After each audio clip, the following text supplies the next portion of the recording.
à Dieu que tous ceux qui ont le souffle de vie répondent au Seigneur. Gloire à Dieu.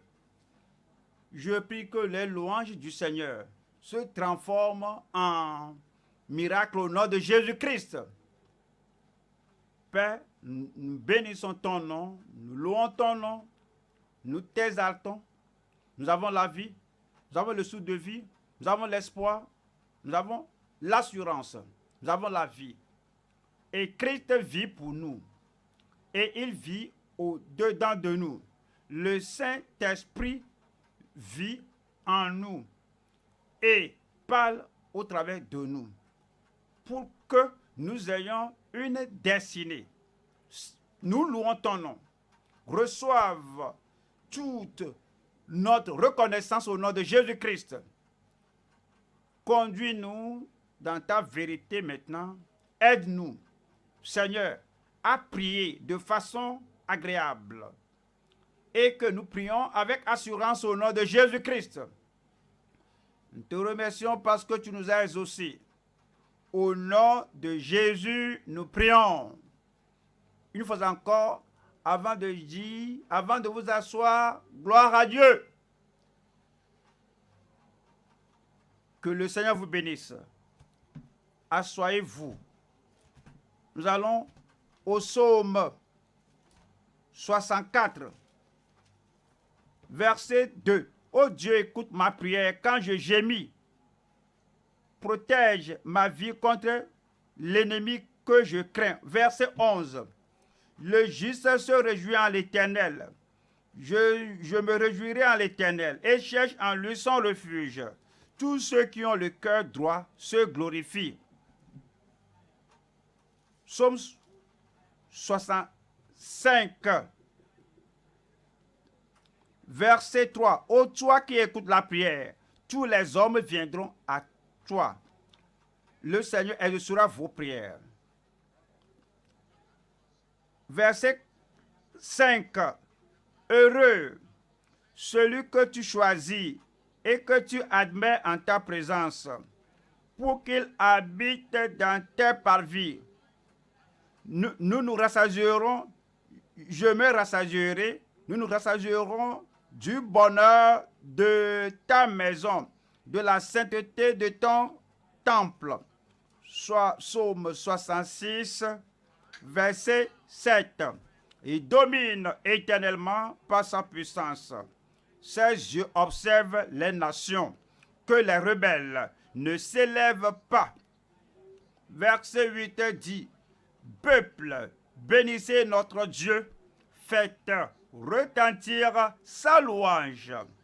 Psaume 67, verset 2 nous dit que Dieu ait pitié de nous et qu'il nous bénisse, qu'il fasse luire sur nous sa face. Verset 4. Verset 3. Afin que l'on connaisse sur la terre ta voix et parmi toutes les nations ton salut. 4. Les peuples te louent. Ô Dieu, tous les peuples te louent. On va au psaume 168. Psaume 168, verset 4.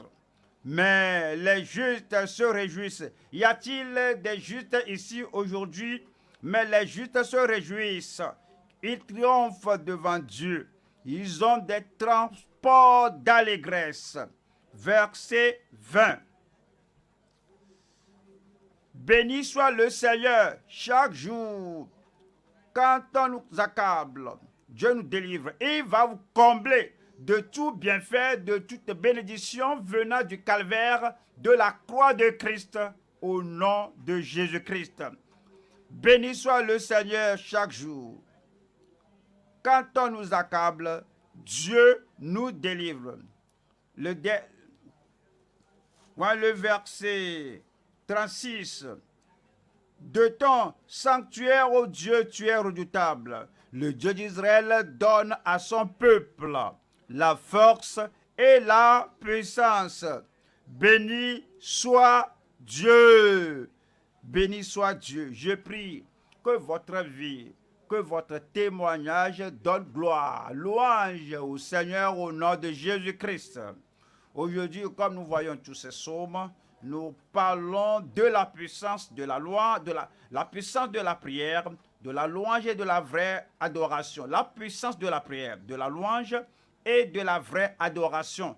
Nous allons voir 3 points dans les psaumes là. 1. La prière fervente et efficace des vrais disciples. Tu viens au Seigneur, tu suis le Seigneur, tu t'es détourné du péché, tu es sorti du péché, tu es venu au Sauveur. Alors, tu es sorti des ténèbres et tu es venu à la lumière. Tu es sorti de toi-même et tu es venu au Seigneur. Maintenant, tu suis le Seigneur. Alors, lorsque tu pries, Dieu t'exaucera.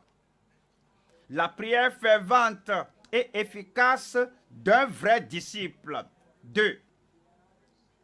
Les louanges précieuses et fidèles des favorisés. Comme le Seigneur vous a sauvé, vous a favorisé, tu es favorisé. Il a écrit ton nom dans le livre de Dieu. Ça, c'est une faveur. Il a fait de toi que tu hérites le royaume. C'est une faveur. Alors, tu es devenu un co-héritier du Seigneur Jésus. C'est une faveur.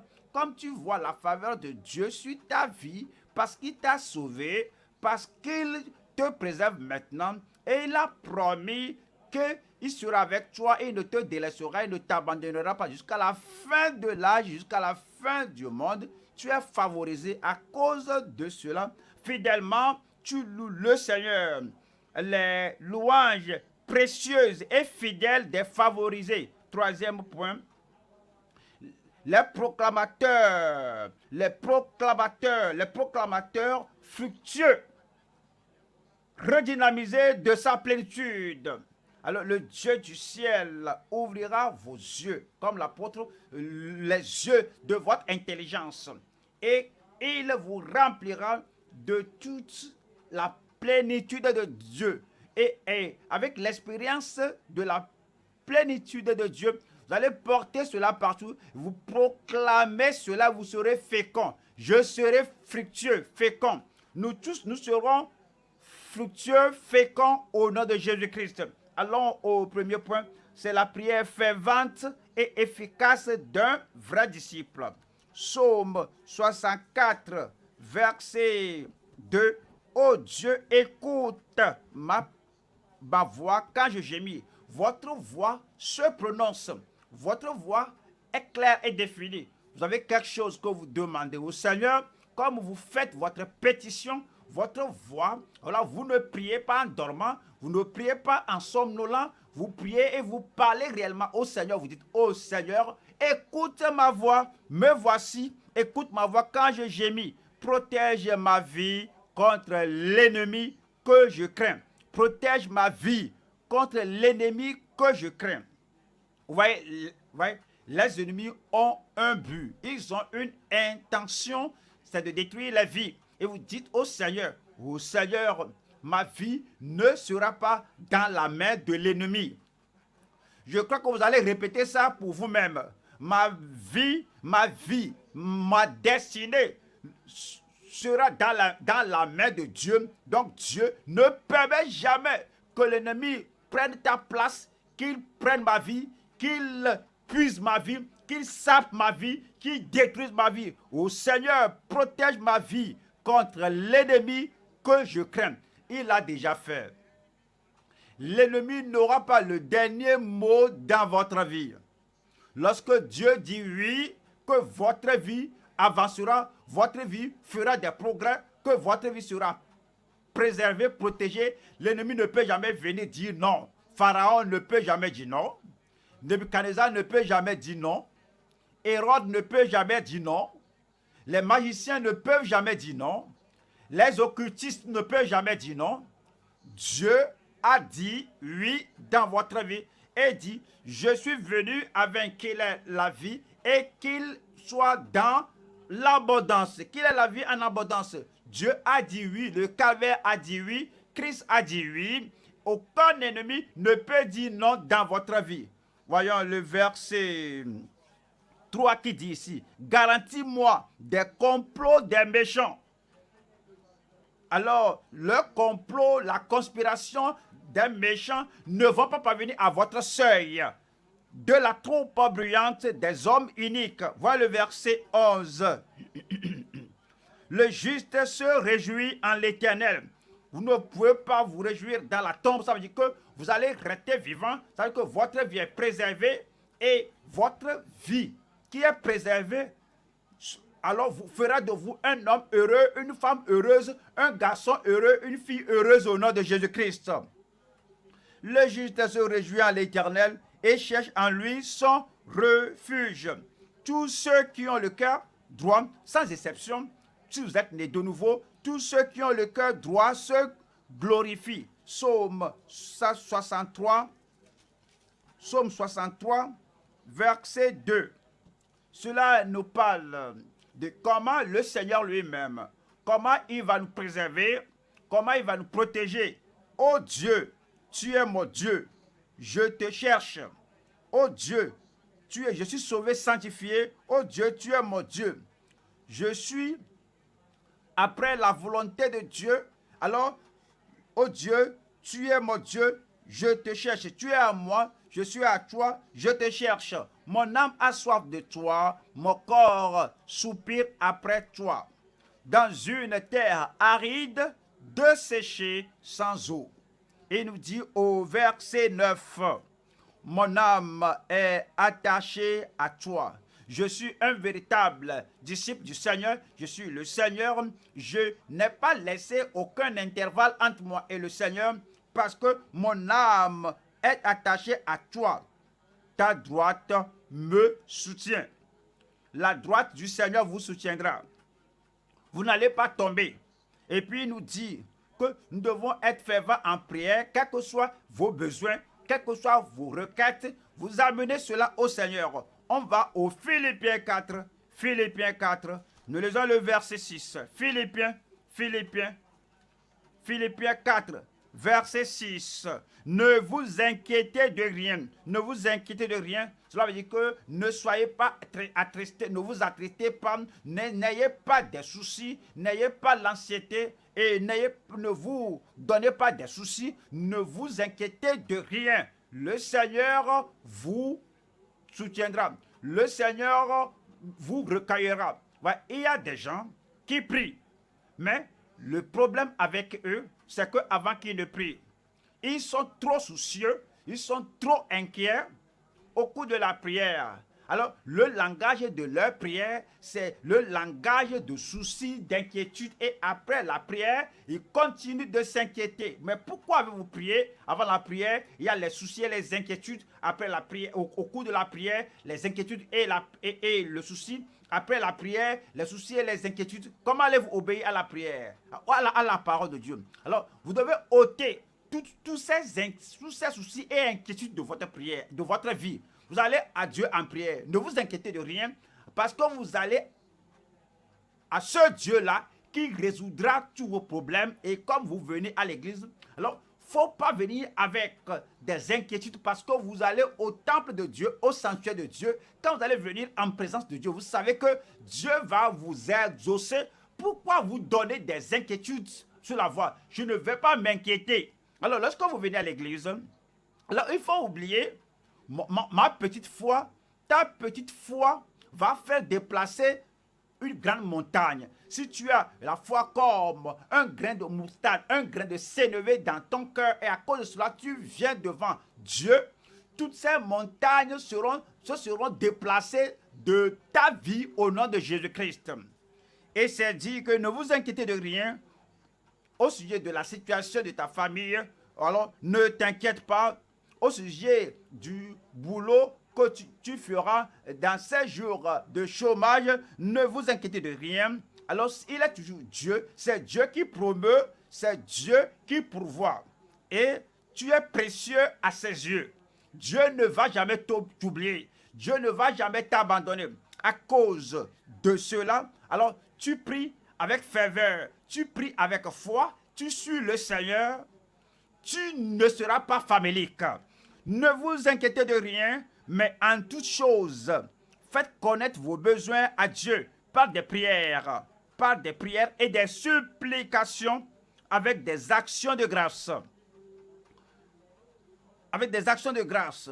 Une fois que vous le dites, laissez tout là-bas, tout ira bien pour vous. Dans votre vie, tout ira bien. Aujourd'hui, tout ira bien. Chaque requête que vous faites au Seigneur, laissez-la. Alors que cela aille, le Seigneur prendra soin de vous. Il prendra soin de tout cela au nom de Jésus-Christ. Alors revenons au psaume 65, verset 3. Psaume 65, verset 3. Ô toi, qui écoute la prière. Vous voyez, c'est le titre de Dieu, c'est le nom de Dieu, c'est la description de Dieu. Ô toi, qui écoute la prière. Non seulement tu entends, non seulement que tu entendras, que tu écouteras, même aujourd'hui, tu es le Dieu qui écoute, qui exauce la prière. Tous les hommes viendront à toi. Tous les hommes viendront à toi. Certains hommes, cela parle des gens découragés, il faut venir. Des gens pécheurs, il faut venir. Des hommes rétrogrades, il faut venir. Des hommes rejetés par les gens, il faut venir. Il y a des gens qui souffrent, il faut venir. Il y a des gens malades, il faut venir. Tous les hommes viendront à toi. Le Seigneur vous surprendra. Voilà le verset 5. 5 dit, heureux, celui que tu choisis. Vous devez comprendre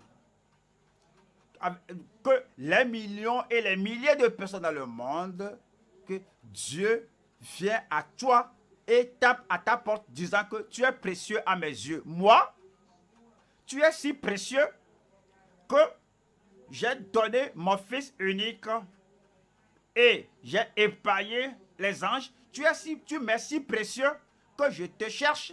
Je sais que tu es pécheur. Je sais cela. Tous ont péché, sont privés de la gloire de Dieu. J'ai pris tous tes péchés et j'ai accumulé tous tes péchés et j'ai tout mis sur mon fils unique. C'est ainsi que tu m'es si précieux. Je sais que l'âme qui pêche, c'est celle qui mourra. J'ai ôté la mort, j'ai ôté le châtiment et je l'ai mis sur mon fils unique. C'est ainsi que tu m'es précieux. Tu étais au marché d'esclavage du diable. Rien ne pouvait te racheter, mais j'ai donné mon fils qui a versé son sang et le sang de mon fils unique t'a racheté. C'est ainsi que tu m'es précieux. Il faut dire que je suis précieux. Et puis, et dit ici, heureux celui que tu choisis. Le Seigneur t'a choisi pour la bénédiction. Le Seigneur t'a choisi pour le bonheur. Le Seigneur t'a choisi pour la liberté. Le Seigneur t'a choisi pour la victoire, la domination. Tout sera à toi au nom de Jésus-Christ. Heureux, même si la personne là est la seule personne dans sa famille que Dieu a choisi. Heureux l'homme là, heureux la femme là. Même si l'homme ou la femme là est la seule personne que Dieu a choisi. Alors il n'a pas dit que maudit celui que tu choisis. Dès que le Seigneur te bénit, toute autre malédiction sera révoquée au nom de Jésus-Christ.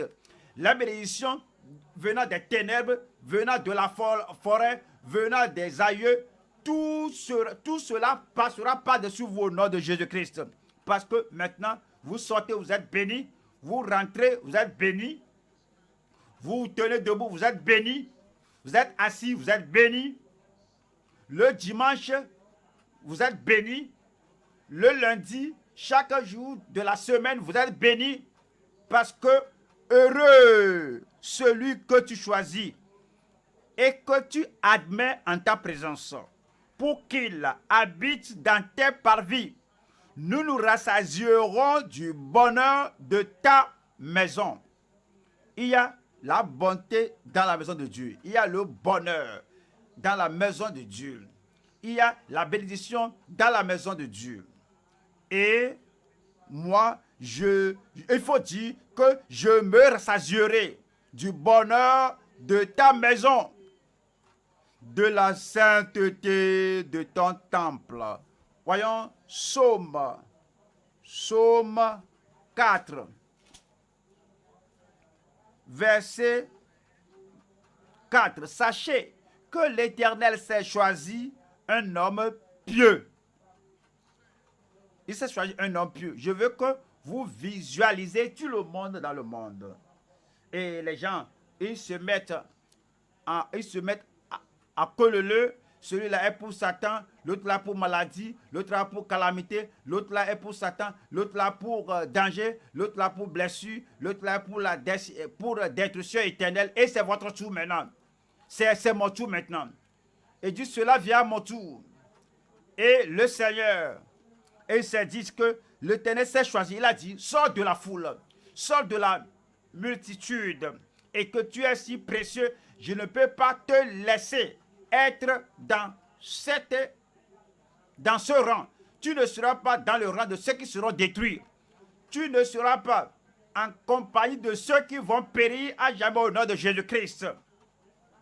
Sachez que l'Éternel s'est choisi un homme pieux.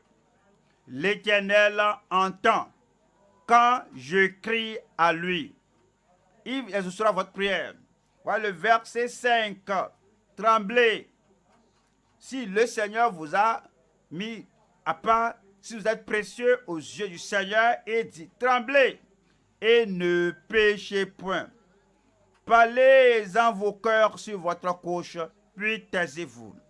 Puis taisez-vous. Vous saurez que l'Éternel est Dieu et la bonté du Seigneur se manifestera dans votre vie au nom de Jésus-Christ. Revenons au psaume 66. Nous lisons le verset 18. Si j'avais conçu l'iniquité dans mon cœur, le Seigneur ne m'aurait pas exaucé. Si j'avais conçu l'iniquité dans mon cœur, le Seigneur ne m'aurait pas exaucé. Que dit le psalmiste ici? Le psalmiste a dit, il y a beaucoup d'ennemis. Numéro 1, Satan est un ennemi principal et Christ a vaincu l'ennemi pour moi. Il faut dire qu'il a vaincu l'ennemi là pour moi. Et puis, il dit, je sais, il y a des gens dans la société, comme j'avance, comme je monte, pour certains, ils sont des ennemis de progrès. Ils ne me voulaient pas. Ils ne veulent pas me voir progresser. Mais Dieu a vaincu tous les ennemis de progrès pour moi. Et il a vaincu pour vous au nom de Jésus-Christ. Toutes les choses du péché. Alors, les choses qui se sont attachées à notre vie et qui nous empêchent de progresser. Le Seigneur lui-même vous a délivré du royaume des ténèbres et vous a amené au royaume du Fils de son amour. Du royaume des ténèbres, tous ces ennemis n'auront plus le pouvoir sur vous au nom de Jésus-Christ. Maintenant, le plus grand des ennemis, l'archi-ennemi, le plus fort des ennemis, l'iniquité dans mon cœur. Si Satan ne peut pas m'avoir, si la société ne peut pas m'avoir, si les démons et les pouvoirs dans le monde ne peuvent pas m'avoir, le moi m'en aura. Et si j'avais conçu l'iniquité dans mon cœur, dans mon esprit, si le moi s'attache à l'iniquité, le moi là, qui s'accorde avec le péché, devient le plus grand ennemi. Donc, je dis, je connais maintenant le truc du diable, je connais sa ruse. Il sait que tous les ennemis sont vaincus. Maintenant, il veut que j'apprécie, que je chérisse, que j'embrasse, que j'aime, que je cache l'iniquité dans mon cœur. Et puis, mes prières ne peuvent pas monter vers le ciel. Et je dis non, que je ne vais pas tomber dans le piège du diable. Moi, je ne vais pas tomber dans le piège du diable. Moi, moi. Si vous n'êtes pas prêt, il faut me regarder, moi. Je ne tomberai pas dans le piège du diable. Je dis iniquité, il n'y a pas de place pour toi dans mon cœur. C'est ce que je dis. Je ne sais pas ce que vous dites, vous. Iniquité. Il faut le dire à haute voix. Iniquité. Tu n'auras pas de place dans mon cœur. Parce que si j'avais conçu l'iniquité, si j'avais conçu, si j'avais apprécié, si j'avais embrassé et si j'avais aimé l'iniquité dans mon cœur, le Seigneur ne m'aurait pas exaucé. Verset 19. Très merveilleux. Verset 19. Mais Dieu m'a exaucé. Ça veut dire que je n'avais pas conçu d'iniquité dans mon cœur. Je dis iniquité, sors, quitte devant ma face. Péché, quitte ma vie. Je ne permettrai pas à cela d'avoir une main mise sur moi. Mais Dieu m'a exaucé. Il a été attentif à la voix de ma prière. Le Seigneur exaucera votre prière. Où êtes-vous? Le Seigneur vous exaucera. Le Seigneur sera attentif à votre voix. Quand il dit qu'il a été attentif à la voix de votre père, c'est comme vous êtes allé vous rendre visite à votre père et votre père est affairé à faire bien de choses. Il y a des visiteurs qui sont là, ils disent que je suis très affairé maintenant, je n'ai pas ce temps pour vous maintenant. Et il y a des clients qui viennent, que dites-leur d'attendre que je suis maintenant très occupé, je ne peux pas maintenant leur parler, je ne peux pas maintenant leur donner audience. Et toi, le bien-aimé, tu as informé ton papa que tel monsieur vient, que la personne entre. Le Seigneur sera attentif à vous, même s'il ne se met pas attentif aux autres, Dieu sera attentif à moi aujourd'hui. Je dis, il me sera attentif. Il a été attentif à la voix de ma prière. Verset 20 là-bas. Verset 20 dit, béni soit Dieu qui n'a pas rejeté ma prière. Béni soit Dieu. Alors, il n'a pas ôté son oreille de moi, il n'a pas ôté sa mémoire de moi. Béni soit Dieu qui n'a pas rejeté ma prière et qui ne m'a pas retiré sa bonté. Deuxième point maintenant, nous avons ici les louanges précieuses et fidèles des favorisés. On va au psaume 66. Nous lisons le verset 1. Qui dit, poussez vers Dieu des cris de joie, vous tous habitants de la terre. Poussez vers Dieu des cris de joie, vous tous habitants de la terre. Verset 2 nous dit, chantez la gloire de son nom. Célébrez sa gloire. Célébrez sa gloire par vos louanges. Quand vous venez au Seigneur, vous devez comprendre l'attitude de Dieu envers ceux qui le louent, l'attitude de Dieu à ceux qui lui offrent de bonnes voies heureuses. Alors, vous voyez, il y a des gens, quand on dit gloire à Dieu, et il dit, moi je n'ai rien pour louer le Seigneur. Quand Dieu fait ceci, lorsqu'il fera ceci, je le louerai. Si Dieu fait ceci, je le louerai. Et puis, ils retardent leur louange. Ils retardent l'accomplissement des promesses de Dieu. Le Seigneur, alors, faisait sortir les enfants d'Israël et les conduisait au désert jusqu'à la terre promise. Avant d'aller à la terre promise, seuls 2 d'entre eux ont été envoyés et ils sont revenus pour dire que le lieu là est prêt pour nous, la terre promise est là pour nous, levons-nous d'un coup et avançons. Il y a un Jourdain devant eux et le fleuve Jourdain devant eux. Votre fleuve Jourdain est déjà divisé au nom de Jésus-Christ. Seulement un pas. Alors vous allez maintenant entrer dans la terre promise. Je vous dis que seulement un pas, alors vous allez entrer dans la terre promise. Seulement un seul pas. Alors vous allez entrer dans votre terre promise. Alors et voici, et regardez Jéricho, et voici, et voilà les murailles. Et là, les murailles sont là très élevées. Et ils pouvaient dire que Alors que, et comme c'est dit, poussez vers Dieu des cris de joie, vous tous habitants de la terre, chantez la gloire de son nom. Alors on dit que, qu'allons-nous dire, pourquoi louer le Seigneur? Regardez les murailles de Jéricho, mais Josué leur déjà dit, il ne faut pas regarder les murailles de Jéricho, il faut regarder votre Dieu. Et puis je vous dis, il ne faut pas regarder les murailles de Jéricho, regardez votre Dieu. Est-ce que vous êtes prêts? Je dis, regardez votre Dieu. C'est dit que nous allons faire le tour une fois le jour, 2 jours, 3 jours, 4 jours, 5 jours, 6 jours, 7e jour. Nous allons faire le tour combien de fois?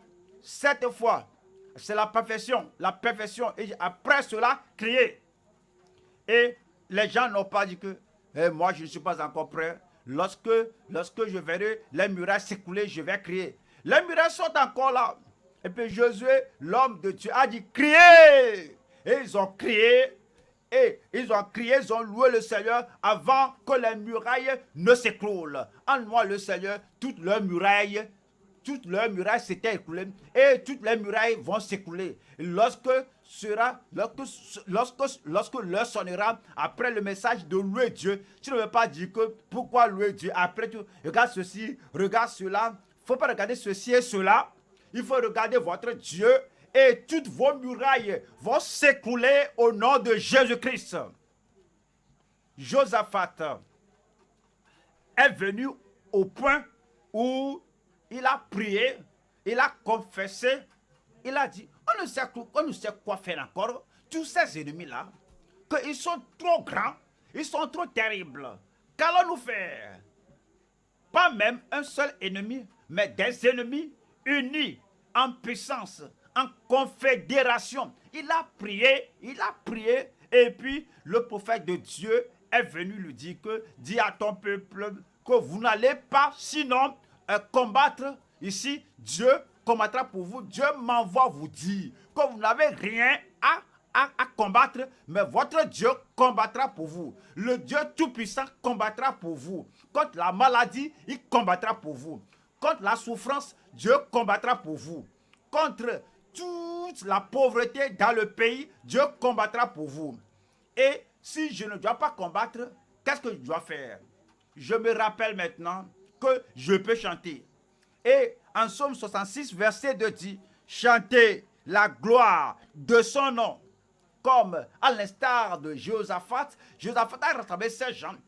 Nous allons chanter au Seigneur et les ennemis sont grands, les ennemis sont déterminés et ils sont là et ils se vantent. Nous allons l'éliminer, nous allons les éliminer. Il ne faut pas qu'aucune tribu ne restera. Tous ces gens de Juda, qu'ils sont croyants et ils ont confiance à Dieu, on va les éliminer. Il ne faut pas les écouter. Ils se sont déjà éliminés. Au tribunal du ciel, ils se sont déjà éliminés. Qu'est-ce que je dois encore faire? Alors il a dit aux gens qu'il faut que vous regardez. Alors les gens qui peuvent chanter, qui chantent, ils commencent à chanter. Ils disent que louez le Seigneur car sa miséricorde dure à jamais. Lorsqu'ils chantaient, les ennemis se sont détruits.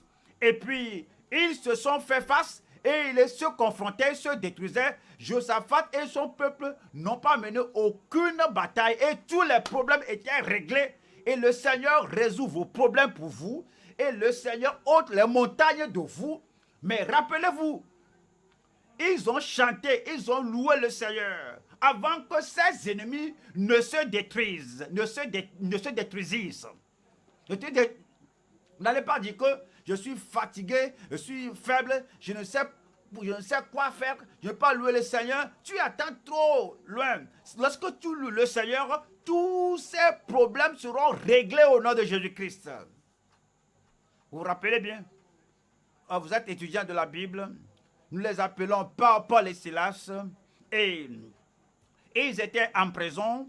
Et leurs pieds, leurs jambes étaient dans les fers, c'est la nuit, il n'y a pas de lumière, tout est noir. Et lorsque les choses sont noires comme ça, et tu souffres, et puis on les battait et leur dos saignait. C'est l'heure de se plaindre, c'est l'heure de murmurer. Je sais le Seigneur, j'ai donné mon temps au Seigneur, j'ai quitté ma ville, mon village, je suis venu ici et je suis venu à Philippe et je leur ai apporté la bonne nouvelle. Regardez comment on nous traite comme si nous sommes des pareils criminels alors que je suis enfant de Dieu. Dieu, qu'est-ce que tu regardes? Plusieurs personnes vont se plaindre, mais c'est dit ici que lorsque Paul et Silas étaient dans ce cachot et c'était à minuit et ils commençaient à chanter des louanges au Seigneur et Paul a commencé et Silas l'a secondé et puis ils ont prié, ils ont chanté des louanges au Seigneur. Lorsqu'ils chantaient, pendant que vous chantez, tout s'est fait, les chaînes se sont brisées. Les fondements de la prison, tout était détruit. Et Dieu a tout secoué. Tout ce que le diable a mis autour de toi pour t'enfermer, le Dieu Tout-Puissant va tout ébranler. Et puis toutes les portes des prisons seront ouvertes.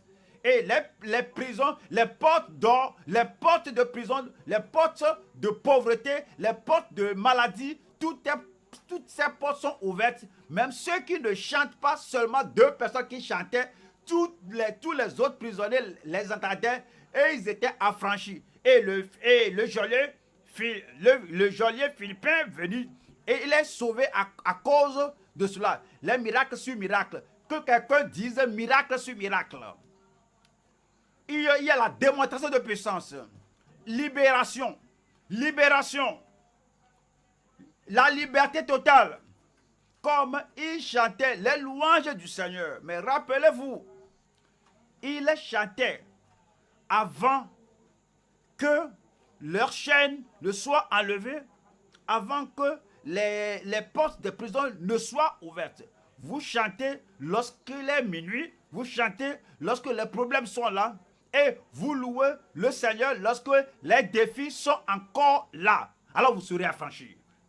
Je dis, vous serez affranchis. Je serai affranchi. Vous serez affranchis. Notre église sera affranchie au nom de Jésus-Christ. Voyons Psaume 22. Psaume 22. Verset 4. Cela nous dit comment Dieu réagit au loin de son peuple. Pourtant tu es le Saint. Tu sièges au milieu des louanges d'Israël. Tu sièges au milieu des louanges d'Israël. Ce qui est arrivé, c'est que comme Paul et Silas louaient Dieu, Dieu est venu. Et comme Dieu est venu, alors Dieu siégeait au milieu des louanges de Paul et de Silas parce que Dieu est trop grand, parce que Dieu est infini, parce que Dieu est trop grand. Alors cette porte de prison et cette prison ne pouvait pas contenir Dieu, les louanges et le Dieu qui siège au milieu des louanges d'Israël et les portes étaient ouvertes. Lorsque vous voulez le Seigneur, les choses qui vous environnent, alors comme un ballon et Dieu vient siéger au milieu des louanges de son peuple, tout sera brisé. Alors tous les portes fermées seront ouvertes et vous allez sortir et les choses qui vous ont liés, que vous n'allez pas, que vous ne pouvez pas vous lever, vous ne pouvez pas monter. À ceux qui se confient à l'Éternel renouvellent leur force. Et puis, ils vont prendre le vol comme des aigles. Et vous allez marcher tout libre. Et le jour où vous ne serez pas peureux, vous ne serez pas là, vous ne serez pas fatigué. Vous allez courir et vous n'allez pas vous épuiser. Mais votre temps de progrès est maintenant arrivé. Je dis, votre temps de progrès est maintenant arrivé. Comme vous louez le Seigneur, tous les problèmes dans votre vie vont disparaître au nom de Jésus-Christ. Voyons 1 Thessaloniciens 5. Nous lisons le verset 17. 1 Thessaloniciens 5, verset 17. Priez sans cesse. Il ne faut pas aller comme si vous n'avez pas de secours. Il ne faut pas vivre comme si vous n'avez pas de médecin, guérisseur. Il ne faut pas vivre comme s'il n'y a pas de pourvoyeur. Il ne faut pas vivre comme s'il n'y a personne qui pourvoit vos besoins. Il ne faut pas vivre comme un orphelin. Vous avez un Père au ciel. Demandez, vous sera donné. Cherchez et vous trouverez. Frappez et toute porte vous sera ouverte. Et toute porte me sera ouverte. Priez sans cesse. Voilà le verset 18. Verset 18. Rendez grâce en toutes choses. Lorsque vous tenez devant les miracles de Jéricho, rendez grâce en toutes choses. Lorsque vous ne savez pas où vous tournez, où aller, rendez grâce en toutes choses. Rendez grâce en toutes choses. Car c'est à votre égard la volonté de Dieu en Jésus-Christ. Comme vous rendez grâce à Dieu, toutes les autres choses qui ne sont pas en ordre, alors viendront, seront ordonnées et prendront position au nom de Jésus. Vous allez louer le Seigneur. Je dis, vous allez louer le Seigneur. Et toutes vos montagnes, alors vont se déplacer au nom de Jésus-Christ. Nous allons au troisième point maintenant. Troisième point. Nous avons les proclamateurs féconds, redynamisés de sa plénitude. Psaume 68, verset 11. Psaume 68, verset 12. Le Seigneur dit une parole. Si vous allez faire quelque chose de tangible dans cette vie, vous avez besoin de la parole. Vous avez besoin de la parole. En tant qu'individu qui gère une société, il vous faut la parole. Tout dépend de la parole. Même l'ordinateur, même la chose que nous utilisons pour décider, pour planifier, pour faire des stratégies, alors il faut la parole, partout où vous vous trouvez. Et maintenant, comme vous êtes venu au Seigneur, la plus grande parole, la parole la plus élevée, la parole la plus efficace, la parole la plus puissante, venant de Dieu, c'est dit ici, le Seigneur dit une parole. Alors vous pensez à la parole qui va délivrer la nation d'Israël de sa captivité d'Égypte. Moïse, alors, a la parole, a reçu la parole. Vous pensez à Josué qui allait vaincre tous les Évites, les Éviens, tous les Jébusiens, alors tous les Amalécites, toute la terre de Canaan. L'Éternel lui est apparu et lui a donné la parole. Il faut la parole. Vous pensez à David qui doit vaincre Goliath. Cet homme-là avait la parole. Si vous allez faire quelque chose sur la terre, il vous faut la parole. Et la plus grande parole, c'est la parole de Dieu. Le Seigneur dit une parole. Pensez à Jésus-Christ. Le Père m'a donné la parole. Il m'a dit, dans ce que je dois faire, ce que je dois dire, il vous faut la parole. Vous pensez aux disciples de Jésus-Christ, les gens qui devaient aller partout le monde et bouleverser le monde entier, il faut la parole. Il leur faut la parole. Vous voici aujourd'hui. Le Seigneur dit une parole. Dieu merci, il nous a donné la parole. Il dit Dieu merci, il nous a donné la parole. Jean 6,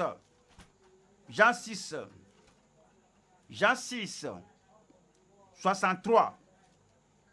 C'est l'esprit qui vivifie. La chair ne sert de rien. Ce n'est pas votre taille, ce n'est pas votre forme, ce n'est pas votre position, ce n'est pas qui vous êtes, c'est la parole. La chair ne sert de rien. Les paroles que je vous ai dites sont esprit et vie. Les paroles que je vous ai dites sont esprit et vie. Cette parole vaincra toute puissance, tout pouvoir qui s'oppose à votre vie et à votre ministère au nom de Jésus-Christ. J'ai la parole. J'ai la parole. Déclarez la parole. Dis seulement la parole. Il y aura la guérison. Il y aura le salut. Il y aura la délivrance. Il y aura la provision. Alors tous les besoins de votre vie seront exaucés, assouvis, pourvus au nom de Jésus-Christ. Revenons maintenant au psaume 68, verset 12. Psaume 68, verset 12. Voyons ce qui est dit. Le Seigneur dit une parole, et les messagères de bonnes nouvelles sont une grande assemblée. et les messagères de bonnes nouvelles sont une grande assemblée. La parole de Dieu nous dit que Christ a donné la parole à ses disciples et à son peuple. Alors, et ceux qui étaient dispersés allaient de lieu en lieu annonçant la parole. Le salut avait lieu, les guérisons avaient lieu, les miracles avaient lieu, et voici, c'est notre temps. Voici mon temps. Et comme vous allez avec la parole, les miracles alors vont se produire au nom de Jésus-Christ. Voyons, Marc 16, verset 20. Marc, chapitre 16, verset 20. Voyons ce qui a dit. Et il s'en allait. Alors, qui va s'en aller aujourd'hui? Et il s'en allait, je dis, y a-t-il quelqu'un là-bas qui puisse s'en aller aujourd'hui? Alors, vous allez vous en aller avec assurance. Vous allez vous en aller avec conviction. Et sachant que comme vous allez, alors avec la parole, le Seigneur travaillera avec vous à cause de la parole dans votre bouche au nom de Jésus-Christ. Et il s'en allait prêcher partout. Le Seigneur travaillait avec eux. Le Seigneur travaillait avec eux. Le Seigneur travaillera-t-il avec vous? Le Seigneur va-t-il aller avec vous? Le Seigneur travaillait avec eux et confirmait la parole. Et confirmait la parole. Et confirmait la parole par les miracles qui l'accompagnaient. Et que tout le monde dise Amen. Revenons au psaume 68. Psaume 68, verset 19. Psaume 68, verset 19. Psaume 68, verset 19. Verset 20. Béni soit le Seigneur chaque jour. Tous ceux qui prient son nom, tous ceux qui louent son nom, tous ceux qui croient en son nom, tous ceux qui sortent avec la force du Seigneur, béni soit le Seigneur chaque jour. Quand on nous accable, Dieu nous délivre. Gloire à Dieu. Tout le monde, je dis gloire à Dieu. À partir d'aujourd'hui, chaque jour, vous allez voir la main de Dieu dans votre vie. Les miracles du Seigneur dans votre vie. Les bénédictions du Seigneur dans votre vie. Comme vous priez et vous louez le Seigneur, les réponses à vos prières vous seront données au nom de Jésus-Christ. Il ne faut plus pleurer. Il n'y a plus de versement de larmes. Il n'y a plus de pauvreté. Il n'y a plus d'oppression. La bénédiction sur votre vie au nom de Jésus-Christ.